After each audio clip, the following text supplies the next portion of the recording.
Today we're talking all things leadership with one of my favorite leaders. Welcome to the Upside podcast, where we help you get unstuck in life and business by elevating your thinking and provoking meaningful change from the inside out. Wendy Harrelson, welcome to the Upside. Thank you, Theresa. This is an honor. Wow. And I'm so excited to be here. I was telling Rick, who produces this podcast, how lucky I am to do this, because I get to sit down with some of my favorite leaders and mentors and get to know you and pick your brain and hear your story and everything. So we were talking about this, an OG at Keller Williams. You've been with us for a very, very long time, and in a leadership role a very, very long time. And you've done pretty much every leadership role. You're currently a divisional leader for the South Central region. Did I get that correct? For the Central Division. And you're a multiple market center OP operating partner. You've been a team leader, which is the role that I currently hold. You've been an agent. You've been all of the things. So I really want to hear your story. Okay. I don't know Wendy prior to Wendy. There's not much is now. prior. Well, tell me all about it. Give us a story. It might be OGG. Is there such a thing? There is now. There's now. We're going to coin it. This is good. Done. I actually am probably one of the not so normal ones that I've never worked for another real estate company. I started as a brand new agent with Keller Williams. It's amazing. Almost 35 years ago. Wow. And at that time, what made you choose Keller Williams? It was 100% accident. So what happened was life by design. Got it. Life by design, by accident. When I actually usually it works out pretty well. Yeah. As you know. Yeah, it does. Yeah. Just Something it's a long time Actually, I don't know that Here's the thing. I don't know that there's ever any accident. That's a good point. So I graduated from the University of Nebraska. Okay. And I grew up in Nebraska. And I moved to Los Angeles, California. What a change. So my parents were standing in the driveway going, what is she doing? Baby. Why? Why would she go to that crazy place? And I loved it. And what was the dream? Why did you go to that crazy place? I was going to be a flight attendant for American Airlines. Okay. Travel the world. Amazing. Yeah. Travel the world and make $18,000 a year. Which at that time, was okay. I mean, a life of adventure. But you know what? I did see a lot. Yeah, no doubt. But I always ended up in this amazing city, Austin, Texas. And I knew anybody that's listening or seeing this that lives in California, $18,000 is not going to do it. Yeah. My little Honda Civic was going to give out one day. Yeah. I was going to have to. So I just made a decision that I was going to go back to Austin. I was going to end up in Austin, Texas. Okay. And so I went to an Eckerd's, which is now a CVS. So that's how long ago it was. I remember in Eckerd's. Yeah. And I picked up the real estate book, which I don't even know that they have one anymore. They don't. Used to have those little real estate books. I remember this. Yeah. And I started looking through it, and I saw a girl that kind of looked like my age and maybe looked like me. And I called her, and she was with Keller Williams. Wow. And we became, in fact, I talked to her this morning. Her name is Lisa Cossum, and my birthday was Friday, and her birthday is on the 16th. So our birthdays were 10 days apart, and we really became best friends. That was so cool. And she said, why don't you just come work with me? And I said, I don't want real estate. What do you do? Yeah. And that's honestly what happened. Wow. And kind of worked with her, got my license. And next thing you know, working, had an amazing year, capped my first year, and went on to be a mega independent agent. Okay. And was asked to be a team leader probably about 6 or 7 times. And I said, absolutely not. Why did you say absolutely not? When I saw all the crazy things they had to deal with, and all the programs and all the people and all the things. And I thought, why would anybody want to do that? And then the most beautiful thing happened to me in 2001. I had my first daughter, Madison, and I was approached to go be a team leader in North Carolina, believe it or not. Okay. And so my husband at the time and Madison and I moved, and Madison was 6 months old, and we moved to Morrisville, North Carolina. And 2 days after we moved in, 9/11 happened. Oh, my goodness. And it was so one of those things like, oh, my gosh, now what did I do? Right. I left this amazing business. I'm going to be a team leader, which I don't even know what to do. And I'm probably going to have to learn how to use email.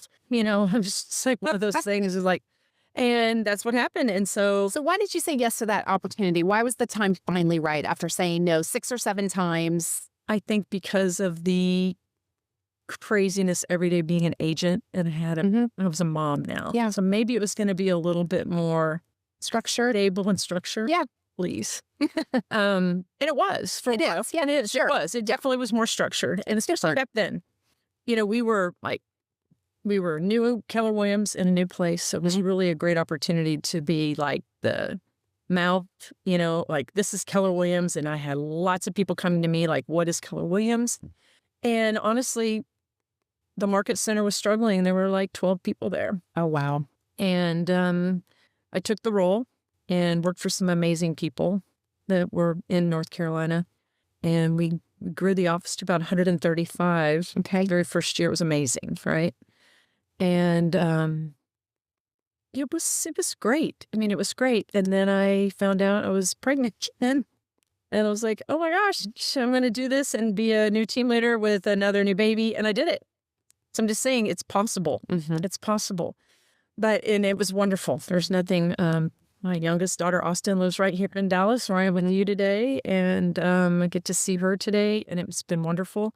But they're grown now and both just beautiful doing what they do. Yeah. Both have the real estate license, but not practicing real estate. Yeah. But it's always there for them. I told them that's absolutely. So anyway, so then I became the team leader. And then North Carolina was not a place that my husband wanted to live. He was a doctor, just the medicine he just didn't want to do anymore. So we went to Mega Camp. Okay. And which, if you're listening, don't know Mega Camp, it's Keller Williams Convention. They're having our convention in the fall, I guess. Yeah. So it's not family reunion, but Mega Camp. So sorry about that. Always in Austin. Yeah. So always in Austin and at San Antonio now. San Antonio. So we went to a friend's house that worked at Keller Williams, and Mark Willis, who was back then, he was the president, and he said, what are you going to do? And I said, I guess I'm going to come back to Austin and be an agent. And he goes, I need you to go to San Antonio and become my team leader there. And I said yes, without even looking at it. Wow. It was a crazy move. So you knew you loved the role. I loved the role, and I knew that if they were struggling, I thought I could bring what needed to bring, right, to make it work. And it was a struggle. I was the 7th team leader in 5 years. Oh, wow. So you had to build a lot of trust. And I a little burnt. Yeah, I actually, when the ALC interviewed me, I had somebody stand up in the back of the room and say, what if we don't like her? And then Mark asked me to leave the room, and I'd already been hired. So I'm like, ooh, that guy's not going to be around here very much longer. Yeah, that's awkward. And he actually is still with me, and he's an investor in several of the market centers. Oh, that's a great story. Yeah, what he heard me say was I was going to be fair, and we were going to grow. We were going to get to 200 agents, and they were like, she's crazy. And I said, I'm going to make a 5-year commitment. She's crazy. I did make the 5-year commitment. I actually made 15. Wow. Which in this role is a really long time. It is a long time. In a team leader role. But I will tell you, if you just stick with it, Linda McKissick told me something just recently, because we're doing the growth call on the 23rd together. And she's like, I always thought I was at the 50-yard line, but I was actually on the 5. I just needed to push a little bit harder, and I actually made it. It wasn't as far away as I thought I could be. I just had to stick with it, because right now we're in some different times, right? Yeah. Growth is hard. Market's tough. We have a lot of competition, but we still have the best of everything. We just have to remember that. Yeah. And get all the negativity. It's really easy to be like unhappy and negative right now. I do it myself. I've been reminded of it just recently. And you know what? It's right. I have to stop, especially when you're in a leadership position, right? Yeah. You got to lead by example and push through. So getting through the tough times could maybe get you to the best part, right? The best. Yeah, I think so many times we just stop too soon, right before the breakthrough. Right before the breakthrough, stop. And if you just would have stayed, the what ifs, you don't ever have to say what if, you made it, you did it. But fast forward, was a team leader, became an OP, became a regional director along the way. And it's just been in leadership ever since. So when did you first, was it as a child, or when did you first see yourself as a leader? Because being a producer is different than being a leader, and it's a developed skill set, but you have to have a heart for it. So when did you first identify that? Okay, which play? Volleyball, like your girls, like the girls, and I believe that was probably that was the learning point where we were not losing. Okay. We were not losing to that great team that we were going to play. We were not losing at Nebraska. We were going to win. You have to be a leader. And sometimes we deal with people that are like, just want to give up. Yeah. And when you're on a team, which you have to stick together and you have to lead. There can be more than one leader, but I always felt like I picked up the pieces and said, no, we're going to do this. We're going to do this. So as a team leader, I want to talk about that specific role. And again, if you're listening to this and you're not with Keller Williams, so the team leader is the leader of the office or the market center. Primary role is to recruit, hire top talent, grow the office, build culture, retain your top people, build a team around that really delivers the value proposition. What do you think your secret sauce was that made you one of the best to ever do the role? Relationships come first. Yeah. I loved my people. Mm-hmm. That's my thing. Yeah. It's why I'm here with you. Yeah. I love you. I see what you do. And I want to give back. But the fact is that building relationships that last and matter, like I can honestly say my best friends for my entire life are at this company. Yeah. Really special. It is. But you have to work for that. You do. You do that. And you do. And you make mistakes. Yeah. I've made tons of mistakes. And you know what? I owned it. I did a really, really bad thing as a team leader one time through an email. And I thought for sure it was going to be the career-ending moment for me. And I owned it. Yeah. And I actually had more buy-in at that point because I just said it was my fault. I did it. Yeah. So you have to own it. You got to care about your people, like the people in your market centers, I don't like to call them staff, your leadership team. You gotta love on them, especially right now. Yeah. It's really hard. They're tired too. People get tired when, times are tough, drama's high. We always say that when production's low, drama's high. And dealing with the drama sometimes can bring it into your own life. And you gotta realize it and you gotta shake it off. But I think the stronger relationships that you build within will get you through any tough times. Yeah. And it's not just a churn and burn number. We don't keep everybody. Yeah. We lose people, but everybody loses people. Yeah. And we're not the ones to decide if that was the right decision for them or not. Yeah. If you have a relationship, it goes past being just in business together. That's good advice. Yeah. I think that's one of the hardest things for new team leaders. And I think it's new leaders, agents that are hiring for their team, any kind of leadership role where you have that fear of investing in people, putting your heart and soul, and then people leave. But I do think the longer you do this, you do realize that the relationship withstands that.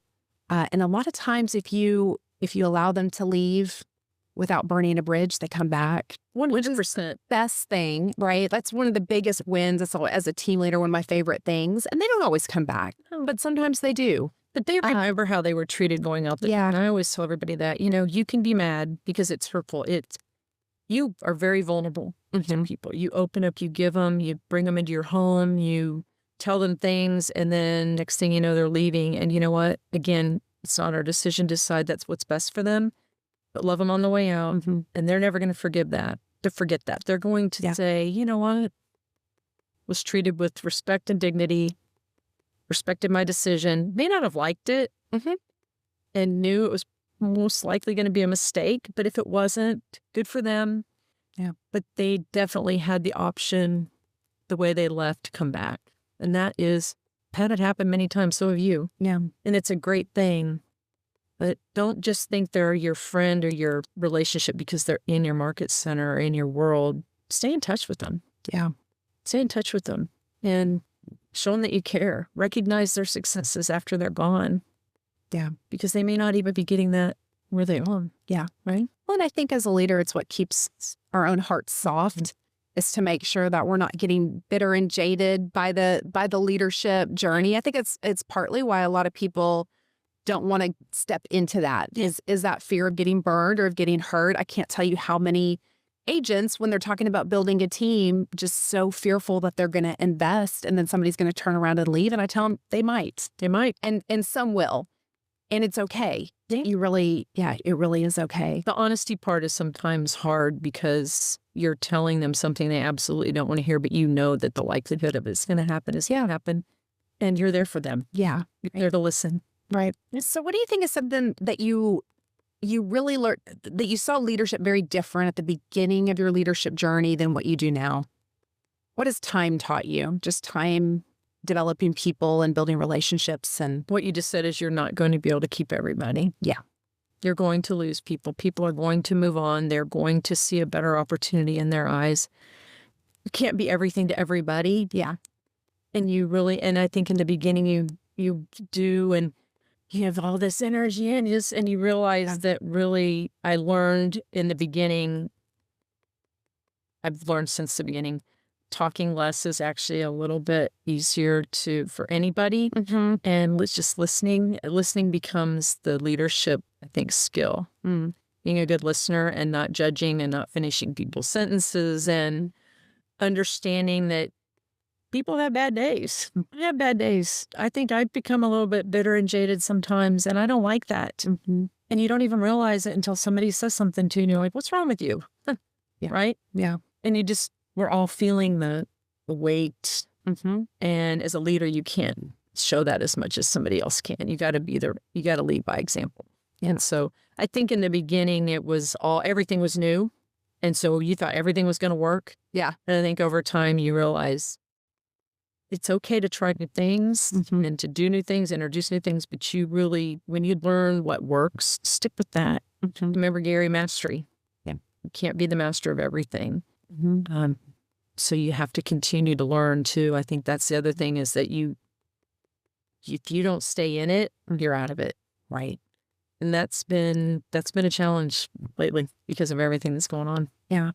Well, and it's as a leader, I think one of the things I've realized, and I haven't been on this journey as long as you have by any means, but you realize that a bad day doesn't define you, nor does the good day, right? You have good seasons and you have bad seasons, but what makes the career, or what makes the leader, what develops our character is all of it together. The success and the failure is the same coin. It's just the other side of it. You don't have one without the other. You don't have a great year without a year that you struggle.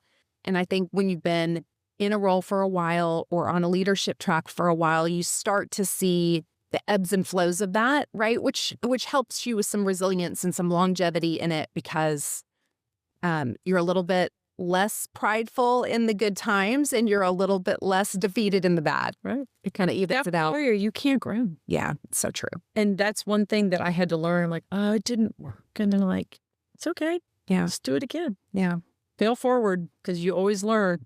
So if you're failing, you're really not failing. You might just be in a long learning process. We might be on year 6. Graduate. Year. But I mean, and it's okay. But giving up, it's not going to solve anything. That's so true. Not going to solve. Ask for help. Ask somebody else's advice. We have so many people in this industry that we could pick up the phone and call. And you have to be humble enough to ask. You don't. I'm always asking for help. What would you do? I've called you. What would you do? It's okay. Yeah. That's right. I'm pretty sure the biggest head leaders in this world ask for help. And if they don't, it may not be their best, interest for them right now, because we all need help. Yeah. I think Gary asked for help. I mean, everybody asks. So it's okay. It's good. So I want to kind of go back to something you had mentioned. So when you had come into the San Antonio Market Center and your agent leaders were there kind of checking you out, unsure, and just the building of trust that a leader has to do and has to continue to do, because trust can be hard to develop. It's easy to lose. What do you think are some of the intentional things that you do as a leader to build and keep trust? I can give you an example what happened there. Okay. That we had not been a very profitable office, and so there was not profit share. And we actually profit shared like the second month I was there. And I had some agents come to me and they said, I know that some people I recruited had closings and I didn't get any profit share. And so I had to go look through their files, and I found out that previous leadership had named every person in their downline instead of their profit share.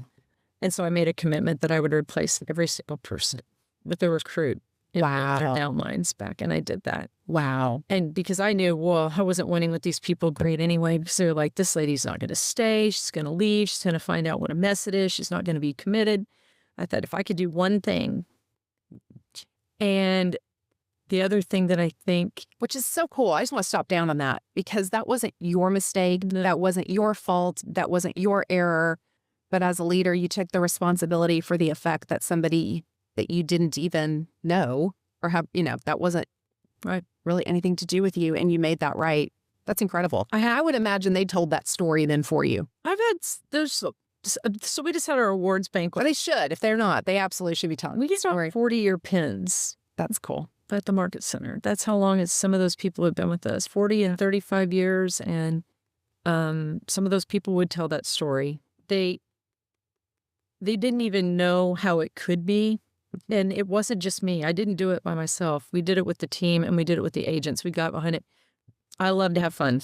Yeah. And so we ended up just celebrating everything. It didn't matter what it was. We needed some celebration. Mm-hmm. And so the earning their trust is one, listening and never being too busy, Mm-hmm. even though you are, Mm-hmm. right? We have to sometimes, people follow you to the bathroom. They need your time. They want to talk to you. So you, come on, walk with me. Let's go. I showed up every day. Mm-hmm. And regardless of how I was feeling, you show up every day and you had fun with them. You listened and followed through. That was one thing that I remember that, well, are you really going to get back to me? Mm-hmm. And I had to make a mental note and I write things down because if I don't, but I did the best I could. And I do believe that created a lot of trust because there's nothing worse than being let down by a promise. Mm-hmm. And under promising and over delivering has always been work for anybody, and just being happy. Yeah. I always tell people that work with me now, I said, if you're having a bad day, just don't come to work. It's okay. It's okay. Yeah. Because nobody wants to be around that. Right. And so, maybe some days I need to stay home too, right? It's okay. Mm-hmm. You can't be that person all the time. But it's very noticeable when you're not. Yeah. You have to intentionally show up how you want. How do you want to show up? Yeah. Oh, I love that. You mentioned a little bit about the leadership mistakes. So talk about, I think for some leaders, and you touched on this a little bit about asking for help, because I do think sometimes in leadership, we think we have to be strong. We think we have to have it all together. And leadership can be lonely. I believe if we're lonely as leaders, we're doing this wrong. But I do think that is a legitimate journey of a lot of leaders as they feel alone. So talk about that a little bit. Did you ever feel or experience that? Or what would you say to a leader that feels alone in the journey? I would say absolutely. I agree with what you said. You're maybe not doing it right. You're just not talking to the right people or asking for the right help because it is lonely. It can be lonely at the top. It's insane. It's lonely at the top. Does it have to be lonely at the top? A lot of times life effects are happening. Mm-hmm. And when you see that people are disengaged, there's probably something else there. It may not be anything to do with work. Yeah. So you have to inspect what's going on. I was told one time, I had an agent that came in and she just lit me up, mad. And I remember I called Mark and I said, I'm going to lose her. And he goes, no, you're not. She got it out. Now, if she didn't show up and her mailbox is full and she's not sitting in the front row at the team meeting, you have a problem. She just wanted to be heard. Mm-hmm. So I remembered that from ever. They would say, you know what?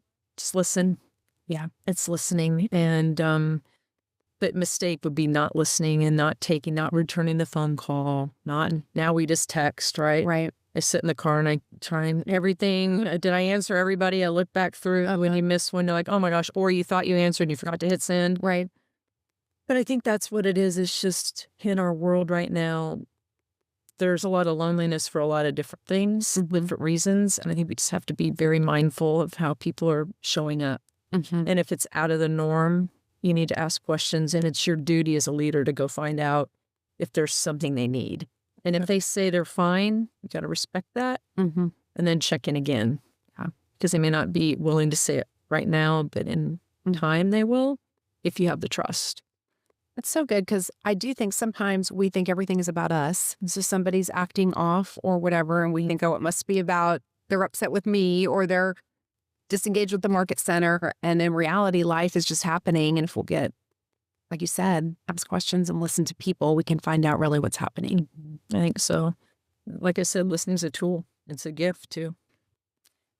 So what do you think leaders are facing, not necessarily in the real estate industry or maybe in the real estate industry, but what do you think the biggest challenges are now for leaders different than even 10 years ago?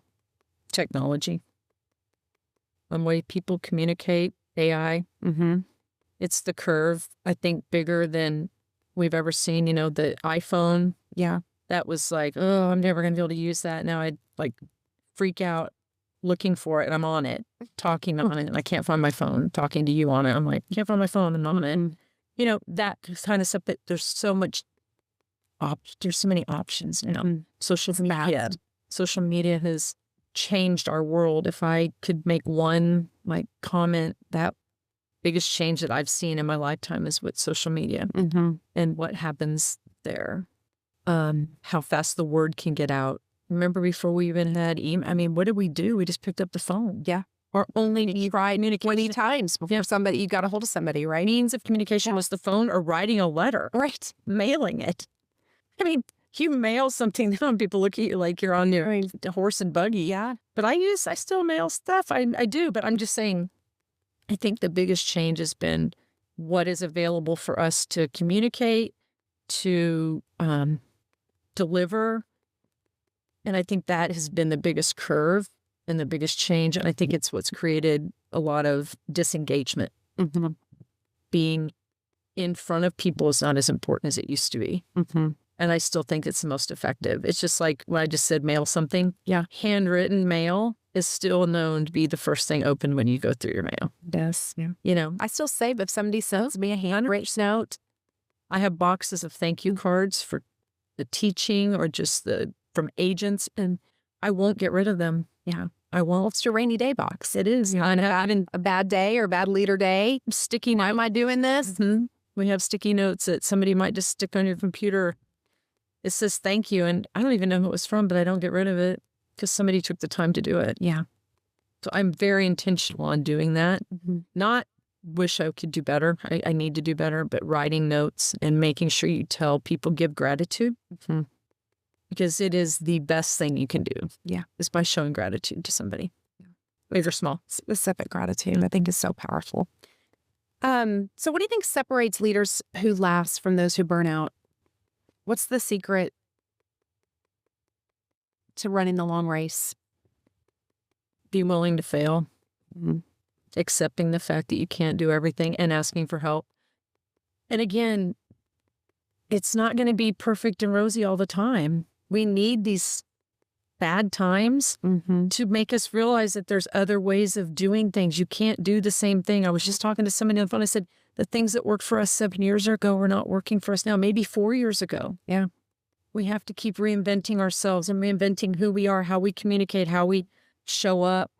But realizing that a lot of in-person things are gone. I mean, there's cars out there driving without drivers. These things freaks me. Saw those in Atlanta for the first time. Oh, they're all over the place. Crazy to me. And it's insane to me. But that's, the Jetsons was a real thing. Cartoon, I think. I loved the Jetsons. I know Rick is laughing probably because he is I watched the Jetsons. I mean, seriously, there's robots now. They're going to do everything for you. Yeah. Elon is designing a robot that can do everything. It only has to be down asleep 2 hours a day. So I think that's it. It's you have to show up in a different way. Sometimes I think that like our kids, they communicate way different than we did. They do. Yeah. But I still think face-to-face is still the thing. I still believe that getting people engaged with you personally is still the most powerful gift we have. Yeah. So what has leadership taught you about yourself? I can be very hard on myself. That, you want to do everything. that there are people that can do better than you. And that maybe if you just would give it up, they could do more. Mm-hmm. And sometimes it's hard. It's your identity. Yeah. I think that leadership, I guess what it's done for me though too, is that just like what I said is you can change somebody's life by just having a conversation with them. And just listening. It's very powerful. I remember that I realized that I stood up in front of a group of people one day and I said, I need your help. And they were shocked that I needed their help because they thought, oh, she can do anything. That's our leader. Mm-hmm. Leaders still need help. And so I believe that you're never at the absolute pinnacle. There's always somebody that can do something else. So I think as being in leadership, I've realized that, boy, I thought I did a lot of really great things and now I see it be done at even a higher level. And, you need to be happy for those people. Yeah. But, they only can build upon the floor of the people that go before them. Right. So you, as a leader, you may have set that threshold, but then you've got somebody eager to beat it, to go even farther. And then there'll be a person that wants to beat that threshold. Yeah. And I think that's where think about, yes, we're talking about the real estate industry, but think about production. Mm-hmm. People were used to be, like, we celebrated bronze medal winners, and we still do, but they don't walk the stage. Mm-hmm. We couldn't let that many people. Right. It's the numbers are so staggering, and it's so amazing. And I'm like in awe of those people. Yeah. How hard they have to work to do that number of transactions in that volume when I thought, oh, what I did was great. And now that's being done monthly or weekly, Right. So, I think that's where you see the evolution of the greatness and the threshold. It's just no different than what money we make now. Yeah. That's a good point. Yeah. When we got out of college, everybody said, oh, if I could just make this much money, I would just have everything. And then times change. Yeah. You realize you need more. Your perspective kind of shifts with that. So what do you want your leadership legacy to be, Wendy? What do you want to be known for? I would say just sticking with it, listening, caring about people, pouring into others. I love to teach. I love to see a room full of new people, whether they're agents or team leaders or whatever role they have, but know that, what they want and just want to see them succeed and go for it. And not be known as the person that stifled anybody, but just encouragement and committed.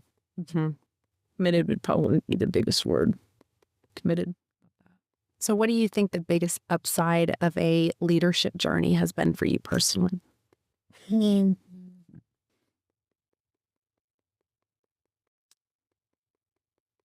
life that you can live.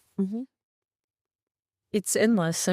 You can do whatever you want to do. And I think the biggest upside for me is the amount of that you can give back. I never in my life thought you could give back what I can give back now. And it's not about always you won't ever be remembered for what you did, but it's what you did for a career, but what did you do for others? And I think that's what you get remembered for. It's not about what you drove or where you lived or how much money you had. What did you do for others around you? And trust me, I could do a lot more. And I'm going to be committed to doing that going forward. But I have been able to do things that I never, ever thought I could do.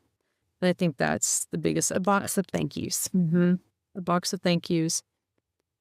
And when I think about the box of thank yous, I need to make sure my box of thank yous that I give out is bigger than the ones that I've received.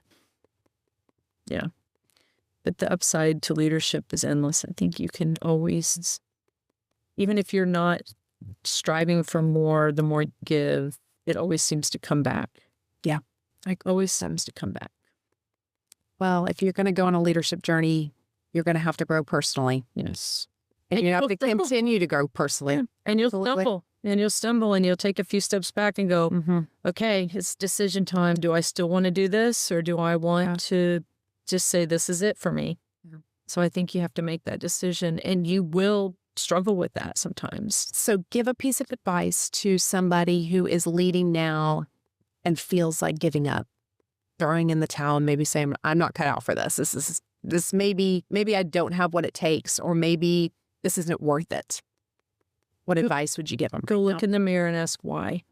What do I not have that I can just give a little bit more? Mm-hmm. Who have I not asked that could maybe help me get there? Mm-hmm. And if I didn't do this anymore, what would I do? Mm-hmm. And how happy would you be? Because there were days, not gonna lie to you, I do not want to do this anymore. And then I thought, what would I do? Yeah. I mean, one, I love it. I'm just not loving it today. Right. And maybe I didn't love it this week, or maybe it's been a bad month. Mm-hmm. But if I actually gave up, how would that affect the people around me? Mm-hmm. Because I think that that's probably where I'm at right now. It's not so much for me. Mm-hmm. I feel like I've met most of my goals. Of course, you always have bigger goals, but what would it do? What letdown would it be for some people that are waiting for that bit of advice, or just that hand to give them, or that call that's right there? Mm-hmm. If they couldn't do that anymore, what would that feel like for me? Yeah. And I think that's it. Well, I just want to tell you, express gratitude, because our company needs leaders like you. You lead with so much heart. And it's been the first time I met you was when you came and taught a class. We were talking about this the other day, which one it was. It was recruiting great agents, maybe. Mm-hmm. So that was the first time that I had really encountered you. And I thought, I want to be a team leader like that. Oh. Because I could tell that you loved your people, that you did the role to serve others, that you had great fulfillment, not in just the real estate side of it or the numbers or all of the things, but that you really wanted to build something that made a difference in people's lives long term. And I said, that's the kind of team leader I want to be. And so I just want to thank you for being such a model of that to me personally and in our company. We need all over the world and everything. We need leaders that lead with heart, that care about people first, and that are willing to go through the hard days, not just for themselves, but because they're committed to the people that they're serving. That's such a powerful thing. And I would like to comment on that. Leading with your heart is not the easiest way to lead, because your heart can get broken. Yeah. Empathy is just something that we need right now. Yeah. You have to listen and you have to have empathy. Everybody has a bad day. Yeah. But when you lead with your heart, you can become actually more hurt than if you didn't. Right. But it's okay, because it will mend. Yeah. And people see what you did. Mm-hmm. But it is easy to get even more emotionally hurt when you do lead with your heart, because you know that is going to get broken. But that's okay, because it will not kill you. Mm-hmm. But empathy is a huge gift. Yeah. I think as a leader, if you don't have empathy and you understand that you have to listen to the people that are hurting and also listen to the people that are winning, and not have judgment. It's hard, but it's actually what really goes. The people remember that the most. And you are such an inspiration to so many, and you're an amazing leader.